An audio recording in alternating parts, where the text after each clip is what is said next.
I read a statistic recently that didn't surprise me. Looks pretty good. Let's taste. That 2/3 of people abandon their New Year's resolutions within a month. Well, if mindful or healthy eating was on your list, don't abandon your resolutions yet. Today's video is for you. I like to have these treats on hand because I will inevitably get a craving for something sweet. Well, I won't claim that these are health food. They have high quality ingredients, and I've made a conscious effort to bump up the protein and down the sugar so you can feel a little bit better about eating them. I'm making 3 different homemade versions of my favorite commercially available sweet treats.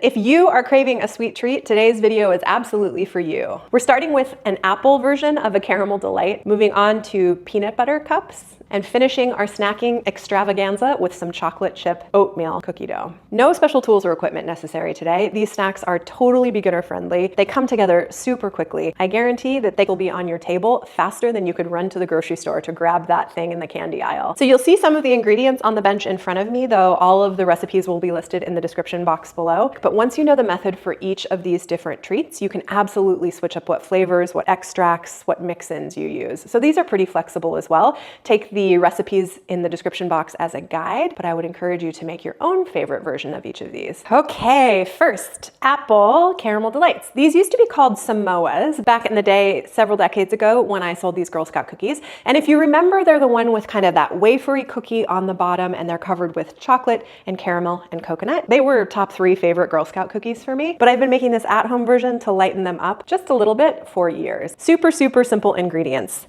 Maple syrup, chocolate chips, peanut butter, a couple of large apples of your choice. These are Honeycrisp apples, a little bit of flaky salt, and some coconut flakes. I also have a 1-inch cutter here that I'm going to use to core the apples, but you can use a spoon or even a knife. And then a knife to cut the apples and just a piece of parchment on a cookie sheet. This setup is just to save me some cleanup, so you can put them on a cookie sheet or on a plate, whatever is easiest for you. The first step of these caramel delights is to get our chocolate and peanut butter and maple syrup melted together. I'm going to use my microwave and do 30-second bursts, stirring in between. We're just trying to get this melted into a consistency that we can spread, so it'll probably end up taking about a minute. While that is microwaving, I'm gonna start cutting up our apples. With a clean apple, slice down through it vertically. I like to take a little bit off for the top, and then I like to do about 1/4-inch slices down the apple, trying to be even throughout. And we're gonna just process the entire apple this way. Okay, just doing the finishing touches on our chocolate peanut butter maple syrup. And it's nice and smooth, didn't get too warm. So I'm just gonna set this off to the side and finish working on the apples. Line a couple of them up at a time.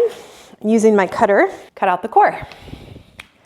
So you can do this with a spoon, you can do this with a little paring knife, a bottle cap, lots of different ways to get this core out. Okay, my apples are all cored, so I'm gonna lay them out in a single layer on the parchment paper. Take our chocolate peanut butter mixture, and I find this works really well with a spoon, and just spoon it over the apples. The goal is just to cover the whole apple with a spoonful or 2 of this mixture.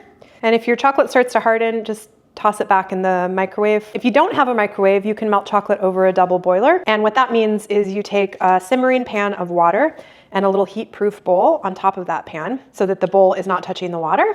And as you simmer the water and stir the chocolate in the bowl, it starts to melt. And it's a gentle way of melting chocolate, a pretty common way to do it as well, especially if you don't have a microwave. Apples are covered, so I'm gonna do a little bit of flaky salt. Doesn't taste salty, it just kind of balances the flavor. And then I have some large flake coconut, but you can also use the small stuff. And I use unsweetened, though you can use sweetened if you'd like. I find that the peanut butter maple syrup chocolate mixture plus an apple is pretty sweet as it is.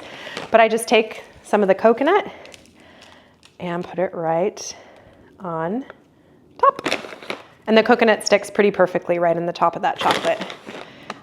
These are done. I like to put them in the fridge for a little while so the chocolate hardens up and they just set a little bit, but you could eat them right off the cookie sheet right now. But I'll show you what they look like after a few minutes in the fridge, and I'm gonna get set up for our peanut butter cups.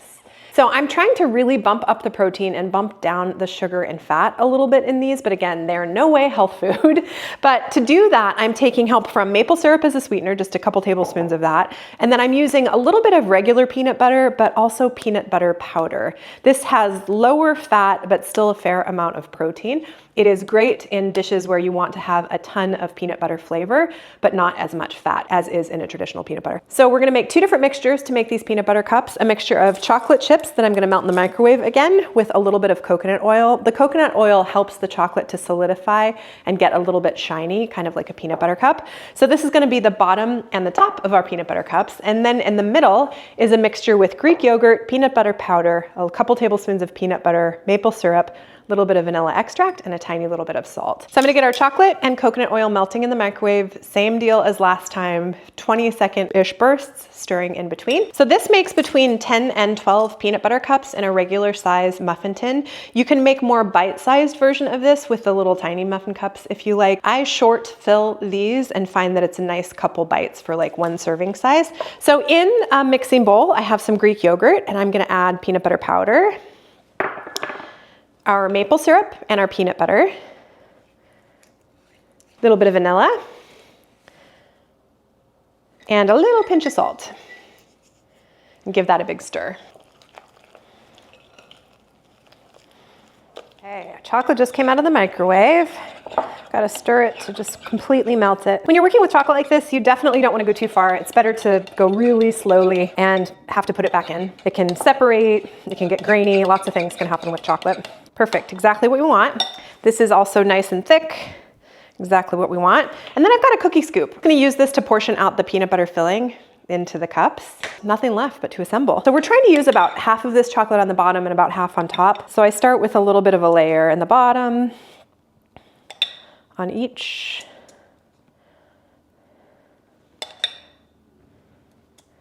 Okay, chocolate has gone in. Next, we do a scoop of our peanut butter filling right in the middle.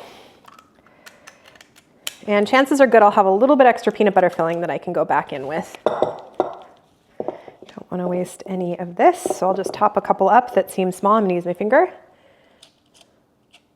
Okay, with clean hands and a tiny little bit of water, I'm just gonna press the peanut butter filling down. The water makes it so the peanut butter filling doesn't stick to my finger. So I'm just kind of pressing it down. And now comes the remainder of our chocolate. So another spoonful on top.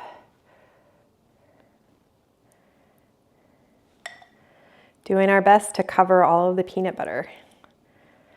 If a little bit pokes through, it's no problem. These do not have to be perfect. These do need some time in the fridge in order to harden up, but it happens pretty quickly. Put these in the fridge, set up for the chocolate chip cookie dough.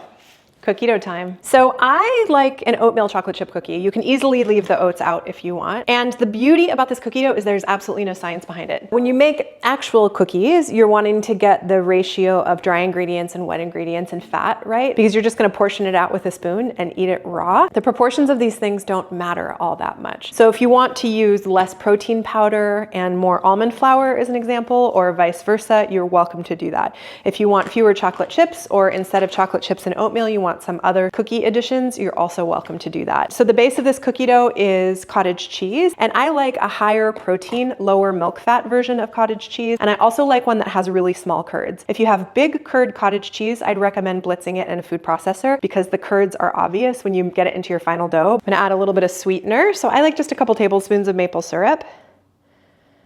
2. A little bit of almond extract. That makes this cookie dough really special. So I put just a tiny little bit, maybe like a teaspoon. Okay, now I'm gonna mix those things up. And when I'm mixing, I'm just kind of using my spatula to mash the curds of this cottage cheese. You could use yogurt here as well. It's a little bit tangier and probably a little bit looser, but yogurt would work too. Okay, that's well combined.